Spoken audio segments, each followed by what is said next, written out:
The middle powers must act together because if we're not at the table, we're on the menu. Somewhere Europe has to grow out of the mindset that Europe's problems are the world's problems, but the world's problems are not Europe's problems. चुन चुन करके हिसाब लेना ये मेरी फितरत है. Why should it be a problem? If I'm smart enough to have multiple options, you should be admiring me.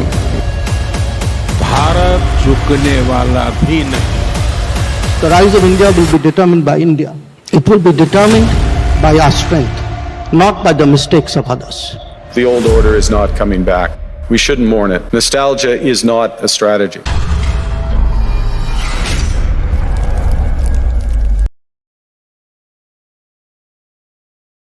India's Russian oil bet could backfire on the rupee.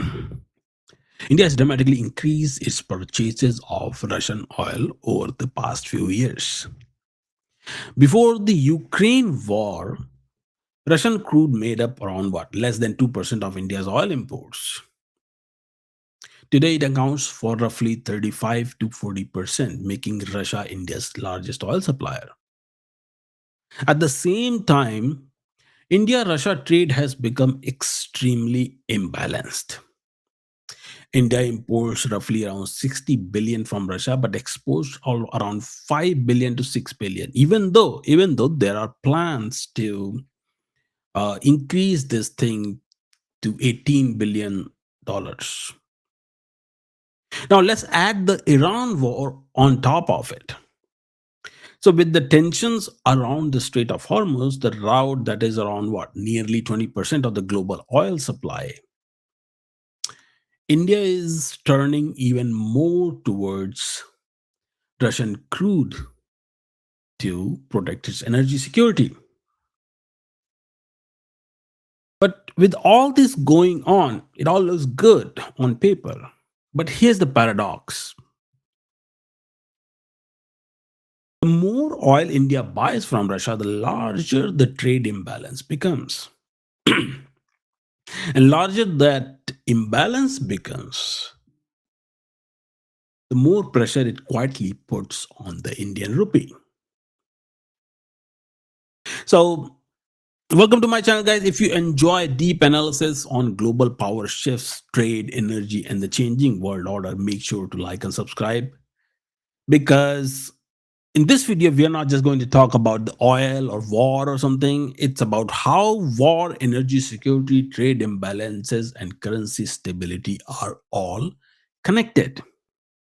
And how a strategy designed to protect India's energy supply, India's energy sovereignty, could eventually backfire on the rupee in the long run.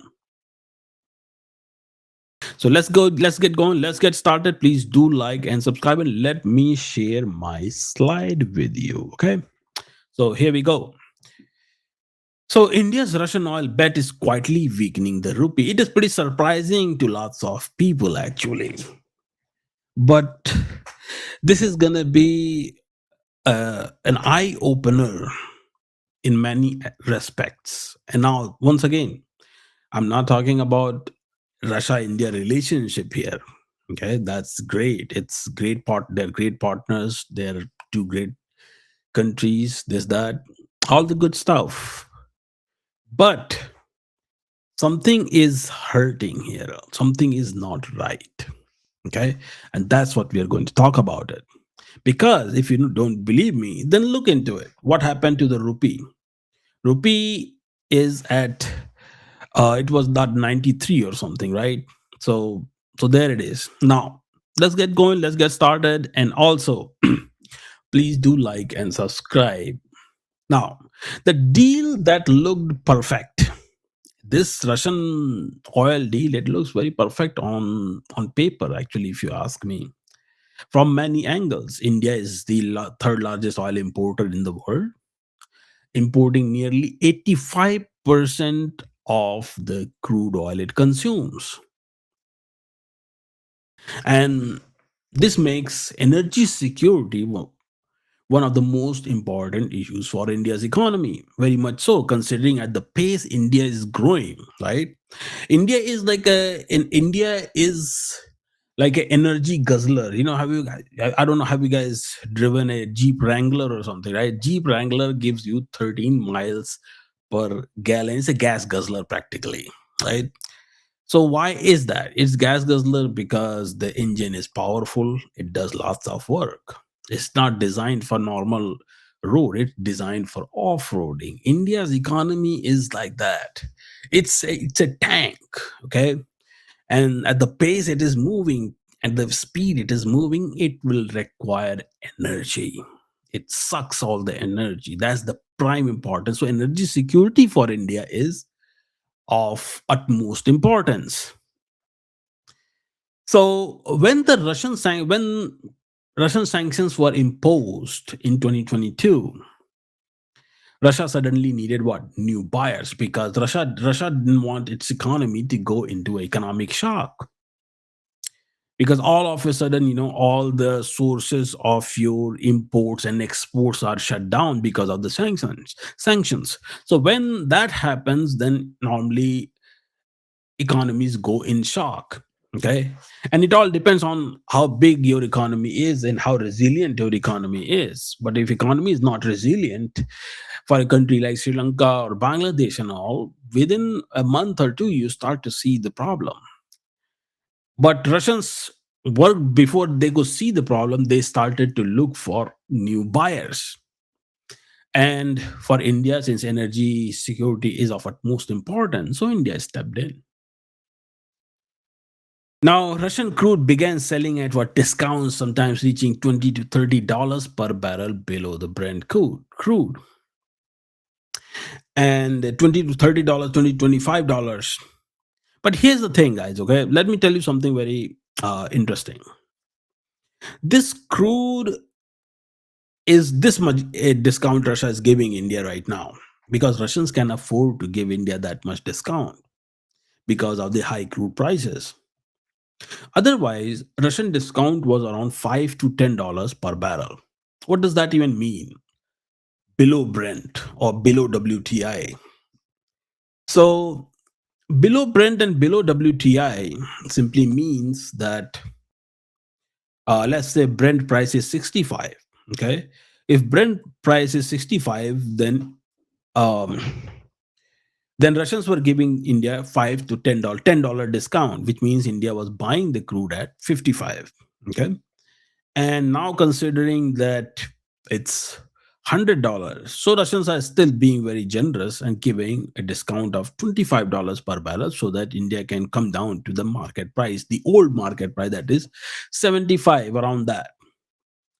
So now it will cost India $75 per barrel. I mean, still it is higher than what India was buying at. Okay. So that's what happened. Now you have to understand this, that uh, the difference between Brent and WTI. The difference between Brent and WTI is that all the oil, all the oil that takes the shipping lane, the sea lanes, okay, any oil that takes the sea lanes for its shipment, that is actually that that oil uses Brent as the standard. Okay, this is why if you notice, whenever there is a choke point problem, okay, whenever there is a choke point problem, whenever there is a shipping lane problem, some sort of say war going on, or some sort of piracy going on, then that's when Brent goes up, but WTI may not go up. Why is that? Because WTI mainly relies on just the crude price, and and for the domestic consumption, more like if it's through pipeline or through land or something where something that does not involve shipping lane. Even though Brent and WTI try to keep their prices pretty much the same, but uh, the circumstances that I just mentioned, under that, Brent is more likely to get into the shock mode and start to spike their prices. You will start to see price spikes uh, in the Brent graph, if you will. So that's what the Brent was all about. That's the whole pricing thing. Okay. Now for Indian refiners, this created a huge opportunity. Why is that? It created a huge opportunity because let's say if you are getting crude at 55 and you start to break it down each and every product like diesel, gasoline, then naphtha, all that thing, right? And each one has its own market price. So diesel, for example, has $25 per barrel, then petrol has $18 per barrel, like that. Hmm? And India was selling all that. So when India was selling it, so India was selling all combined, it was coming down to 75 or $80 per barrel. So India was uh, making some money, but once again, that's the opportunity right there. Okay. So with the lower crude prices meaning higher refining margins. So as a result, what happened? Russia quickly became India's largest supplier. Now, at times, India has imported more than around 1.5 million barrels per day of Russian crude. But today, Russian oil is important for another reason because of whatever is happening in the global market. So the Iran war has raised fears about the disruption in the Gulf. Not just raised the fear, I mean, disruption in the Gulf is already there. The problem is that how long that disruption is going to last. And because of the disruption, the insurance prices have gone up.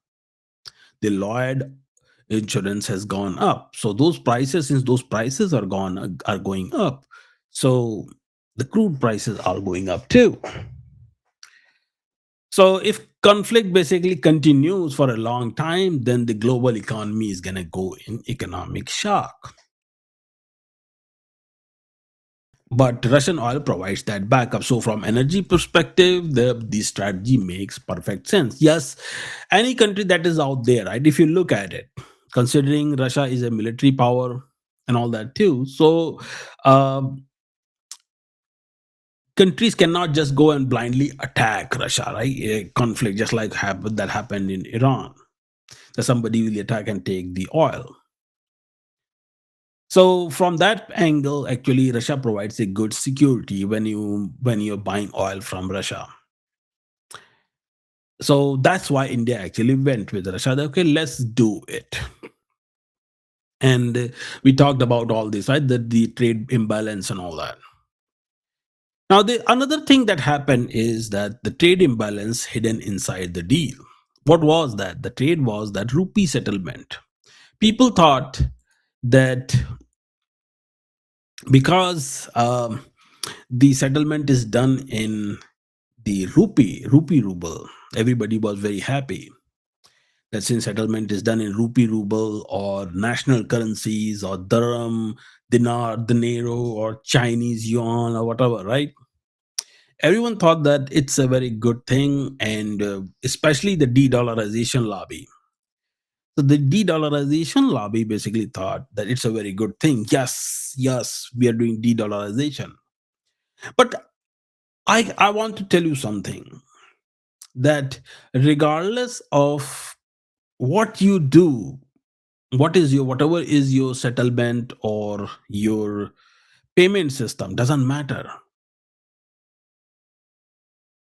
If you are importing more than you are exporting, it's going to put a strain in your economy. Okay, economic fundamentals are completely independent of the currency that you choose. Okay, currency or the settlement layer is just a mechanism to move the transactions. That's about it. That has nothing to do with how your economy runs. Your economy uh, will have an impact and serious impact if imports are more than your exports. And in this case, okay, now let's talk about the um, the domestic politics as well. Okay, so with Russia, there is a $75 billion of trade imbalance. Okay, then you have China. Now, India has to buy cheap products from China too to counter the inflation part because of the high rising energy prices. So, if India does not increase import from China, then what happens is that there will be inflation and government will have to bear the brunt of its people. So India has increased its import from China as well. Do you think it's actually helping India? So the difference between India's trade with China and India's trade with United States is this. Okay, uh, India when India trades with United States, then there is a trade surplus. But when India trades with China, there is a trade deficit for India. Okay, that's the difference. Even though Chinese Chinese trade creates um, it helps India in curbing the inflation, but at the same time, it creates a big trade imbalance. With big trade imbalance leads to what? It leads to your devaluation, your not devaluation also in certain cases, and then depreciation. Devaluation is by policy and depreciation by market. Okay, depreciation is by market. You have to understand that. That's the difference between currency depreciation and currency devaluation. All right. So, with that being said, so on one side you have China, right? Now coming back to US, what you with US, India has a trade surplus, almost $40 billion of trade surplus overall. But that creates a dependency for India in terms of dollars and a fear of dollar being weaponized and India losing its autonomy because for India autonomy matters a lot. Okay, it's a Chanakya Niti. Okay, Chanakya, we all know who Chanakya was, the great philosopher, the great politician, the legend, right? And that's his philosophy that maintain your strategic autonomy. Your strategic autonomy should never be compromised. So, anyways, so now we know what exactly is happening. Trade imbalance is there, whether it is Russia, India Russia trade, or whether it is India China trade, right? So, and then there is another problem that relates to India's domestic policies a little bit more. So, before 2014, okay, before 2014, the governments that were there, in fact, there was only one government, that was Congress government. So that government signed lots of free trade agreements. Okay, free trade agreements with ASEAN countries. Then it signed free trade agreement with lots of other emerging economies uh, within the region, Asian, South Asian, all these countries, different countries. They signed lots of free trade agreements. But what happened with those free trade agreements is that India only was importing it, and India created a loads and loads of trade imbalance with all these countries, with developing countries. Now, if you go watch the videos of India's Commerce Minister, Mr. Piyush Goyal, he's a brilliant guy. So he actually explained this thing very well that what exactly happened. So what he said is that these that government they signed these agreements with all these developing economies and that created the trade imbalance. Now why is that? It created the trade imbalance because most of these emerging economies they produce the same products. So if Bangladesh is producing the same textile as India is producing, then so what Bangladesh is going to say, hey, can you just import our our underwear? India will say, no, you import our underwear first. What, we gonna play underwear game?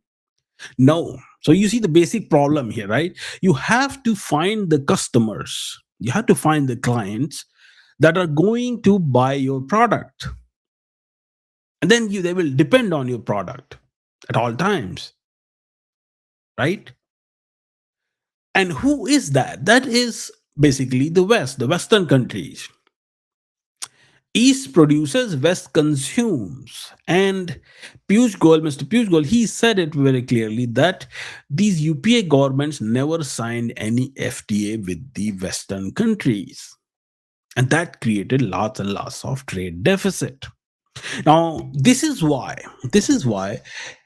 India's Prime Minister Modi, then Mr. Piyush Goyal, and then Foreign Minister too, they all were actually scrambling in rush and in hurry to get all the trade deals signed.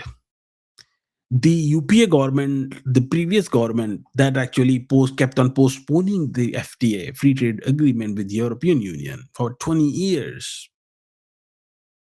For one reason or the other, with Australia, then with New Zealand, then expanding the bilateral trade with the United States. They never did that. So this is why this government was doing all this work. Why is that? Because they wanted to create a trade surplus. So that what happens? Can anyone guess? When you create trade surplus, when you have a market that is consuming your product, then your export becomes more than your import. So we will talk about all that later on. It's not going to be a very long video though. Then another problem is that not, but I would say I wouldn't call it a problem, but this is another misconception that now government wants to internationalize rupee, and government wants to internationalize rupee, so this is gonna be very helpful, and this gives the impression that India's rupee is gonna become very stronger. Okay. So much so that lots and lots of de-dollarization lobbyists, actually, I would say, the people who actually believe in this whole de-dollarization, that de-dollarization is happening and dollar is going to crash tomorrow, day after tomorrow, or whenever, pretty soon, and America will go to hell. All that good stuff. That there is a lobby who believes that, just like there is a lobby that believes that Earth is flat. The problem with this whole, why I'm saying this though, I'm talking about this is because that some people were claiming, I have noticed like here and there, that sometimes they say that, oh, dollar will depreciate so much that 100 1 rupee or something will become $100, but it seems like it's going the opposite way. If this war extends further, then it seems like $1 will be 100 rupee, not the other way around. So where this whole de-dollarization lobby gets it wrong, I want to set that record straight here too. See, the de-dollarization lobby, what de-dollarization lobby gets wrong is that they fail to explain the full de-dollarization mechanism. How somebody is de-dollarizing. What does that even mean properly? De-dollarization simply means that when a country's entire trade that is there, or say economy, complete economy, every transaction that's out there, is done in some other currency other than dollar, that's when you say that yes, that this country has 100% de-dollarized. Otherwise, let's say you have 10 different companies or 10 different traders or exporters out of those, or importers, okay, and out of that only 2 are saying that yeah, we are exporting or importing in national currencies, and 8 are not, then we have just basically 20% de-dollarized. That's about it. So you cannot say that India has de-dollarized the whole thing or China has de-dollarized the whole thing. You get the picture?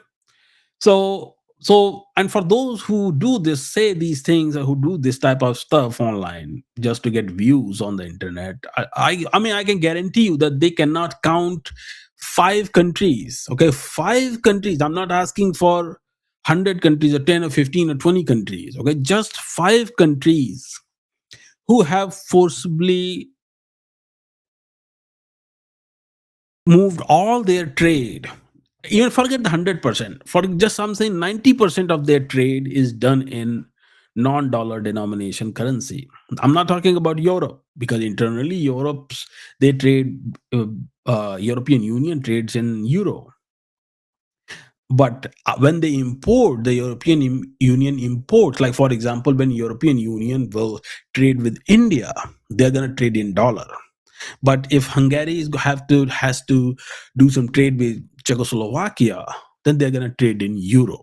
Okay, so you have to understand that that's the difference. So don't come to me telling me that, oh, Czechoslovakia and Latvia are doing this, or Finland is doing this. No, I'm not talking about that. I'm talking about country like Russia. Russia has completely de-dollarized its economy. Even still, they have some dollar left. 90% of it is basically de-dollarized. But is there any other country?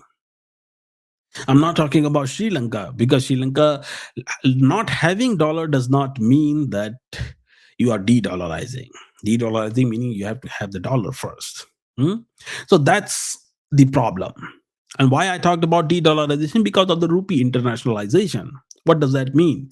It means that rupee is good. It's all good, but if um, your partners or countries are not ready to accept it, okay, uh, then how can you internationalize the rupee?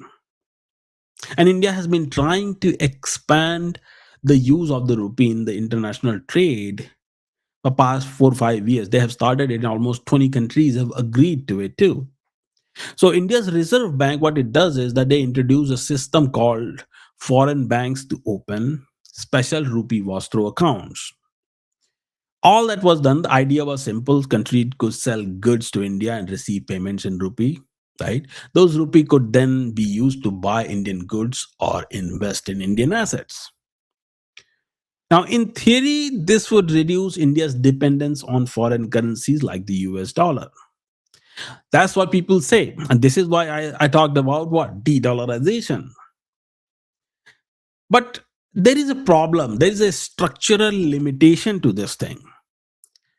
Russia sells far more to India than it buys from India. All this Nostro, Vostro, trade in national currency, it's all good. It all looks very good on paper, guys, okay? So it all looks good on paper, but it's good on paper only if there is a trade balance. When there is no trade balance, then forget about it. Okay? Why? Now let's go back to America's situation. See, why America's economy has suffered. 40 trillion dollars of national debt, out of which almost 60 to 65% is domestic debt. And rest is the international debt. Domestic debt is basically you are investing into things that are not giving you return of investment, and you keep printing the money. And then external debt is that you are not getting the foreign direct investment. So the question is that what is going on? See, America's economy had the same problem that India's economy is facing. Okay. Now, you might have heard this news. I don't know how many of you track it, but you might have seen this news that second year in a row or 10th year in a row, China again had trade surplus. Exports were more than the imports. And people think the Chinese economy is hurting. Those are the kind of headlines you will see. What does that mean? It comes down to the problem that America and India are facing. Okay. So the problem that America and India are facing is this: more imports, more dollar demand, rupee depreciation. Higher oil volume, wider current account deficit, more dollar demand, and rupee depreciation.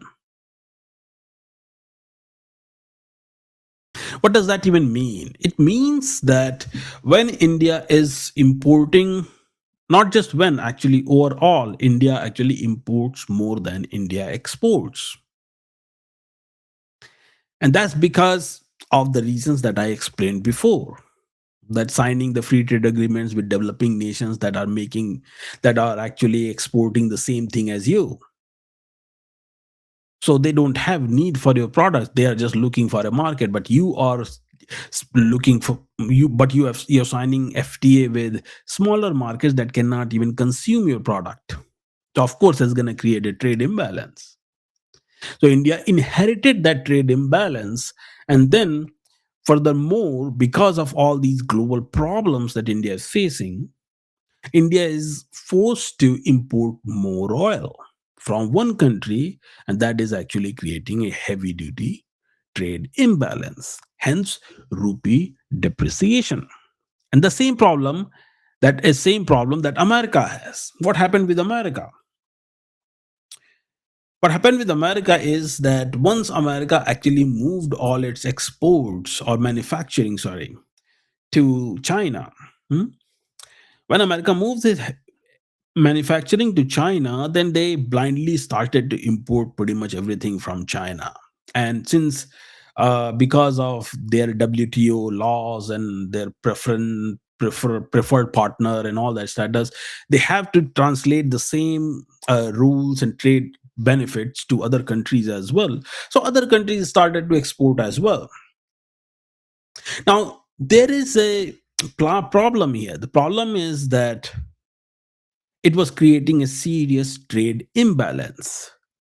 I mean, US and China trade imbalance is larger than the total India China trade. Imagine that. It's close to $160 billion of trade imbalance, trade deficit between US and China. And India's total trade with China is $150 billion. So think about that. Okay. And this is the kind of thing that US was doing with other countries. So they ended up what? Losing money. When you are importing more than you are exporting. What does that mean? Export means that you are getting a paycheck. That's a paycheck. Export is like a job. You are doing a job and you are making money. Okay. The money stream, that is. So let's say you are making $1,000 per month. Now, and what is importing? Importing meaning that you're buying stuff lavishly. And if you're buying $1,500 worth of stuff per month, then you are going to be in $500 of debt. Now, if you are a country, then in those terms, how are you going to manage that $500 debt?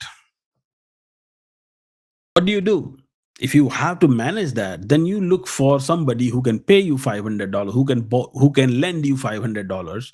You can borrow so that you can borrow it from here and there. How do you manage that? You manage that by printing more money in case of a country, right? So let's say US was creating almost $4 trillion of trade deficit each year. Trade deficit of $4 trillion per year. Think about that. What it does to your economy. And that deficit was being covered or balanced by printing $4 trillion from the thing. Same thing with India, coming back to India. So now India has less export than the import. India imports almost $1.5 trillion and India exports almost 800 to 900 billion dollars. So there is still $400 billion of trade deficit. Now, how does India manage that? India manages that trade deficit by printing more money. Now, when you're printing more rupee, then and nobody is there to take it, and let's say you put it in your market, it stays in your local market. When it stays in your local market, it doesn't matter. The moment government prints more money like that, then it is going to create a rupee depreciation. And that's what was happening. Okay. So now the cheap oil bought inflation relief, not rupee stability. Inflation relief how? Because if oil is not there, it's going to create hyperinflation. Hyperinflation further will actually kill the economy instantly. Currency can be balanced out once your export starts to grow, then your currency can be stabilized. But if your economy is dead, then Donald Trump is right. Right? And you don't want that. You want your economy to be the deadliest economy, not the dead economy. Hmm? So the discount and all that, what it did, it basically slowed the depreciation at best. It just slowed it, but it did not help anyway. Okay. So how government has to balance out all the money that it prints? It has to balance out by creating the inflation. But Indian government actually wants inflation. You have to understand this. Any government that has negative that has a trade deficit, definite, and is printing more money, then they have to create inflation. They want that. Why? Because that's how they create the uh, a new baseline for the market. Okay, by creating the inflation, and when that new baseline is decided or created, then everyone follows that new baseline until the export actually increases. Okay. So no matter what Indian government does, unless the export is increased, they cannot do anything about it. Hmm? And in the current scenario, uh, whatever they do in the current scenario, where a rupee is just simply taking a nosedive, and considering the way global market is, if this gonna last further for a year or so, or 6 more months, then you will see rupee going even more down. It will depreciate more. It is at 92, 93 right now. I'm thinking that 96, 97, it will go to 96 and 97, around that. And if it lasts a little bit longer, then you will see that uh, rupee may touch 100 as well. Okay. Now, India just recently actually finalized its free trade agreement with New Zealand, but that is supposed to reach $20 billion in 5 years. Okay, and what else it will do, we don't know that yet. $20 billion, then somewhere it is $10 billion, somewhere $15 billion, and this is why you have to understand this. Okay, this is why India actually needed US more than anything else. Okay. This is the reason why. Because when India actually works with US, then India exports its products. India creates more trade deficit with the United States. Right now it's $40 billion. Let's say it reaches $80 billion, that trade deficit. Not, I mean, trade deficit actually, trade surplus in favor of India and trade deficit for US. Okay. So the trade imbalance that is there, it favors India in with US. So it helps in actually stabilizing the Indian currency. Why? Because you are increasing your exports, not because you're trading in dollar or something. No. So people also think that because India is trading in dollar with US, so that's why dollar is becoming stronger. No. Right? Dollar is a safe haven currency, so it becomes stronger whenever there is another country with bad economy. Okay, or there are many reasons for dollar to become stronger. But India, for India to improve the rupee, India will have to increase trade with the US. They may not want it. They may, other country, lots of Indian folks, they may not like it. But if India really wants to improve its trade, exports, then they will have to trade with the United States. And over the period of time, when India's trade with European Union will grow, because European Union is also around $20 trillion economy overall combined. So since European Union is a $20 trillion economy combined, so that will definitely help too. And India just needs at least $400 billion of that gap to fill that gap. Right? Once India fills that $400 billion gap, you will see rupee actually starts to gain traction, and rupee will start to become stronger by the day. And then from 90, or from 100 to 90, 90 to 80, like that. Then it will depend on, let's say, how much India actually gets the trade imbalance in its favor over the period of time. Like China gets the almost $1 trillion of surplus export each year, pretty much. So if India can reach $500 billion of surplus export each year, that is taking a major chunk away from China. You will see Chinese yuan actually becoming weaker. Right? Dollar is 6 yuan. You will see 7, 8, 9, 10. When you start to see that trend, then you will see what? That means that somebody is taking a major chunk away from Chinese exports. Who would that be? India, right? So this is how actually this whole thing works. And this is why I was saying that, yes, on paper, it all looks good trading with Russia. But on paper, it may look good, but in reality, it's only creating a trade imbalance, 70 to 80 billion dollars of trade imbalance. And you are printing your rupee, or the extra rupee that you are printing, you are using that to trade with Russia. But nonetheless, since your imports are more than the exports, so your currency will depreciate no matter what you do. All right. That's the economics 101, the trade. Hmm? So this is it for this video, guys. I hope you learned something. Please do like and subscribe, and I will talk to you guys in another video. Take care.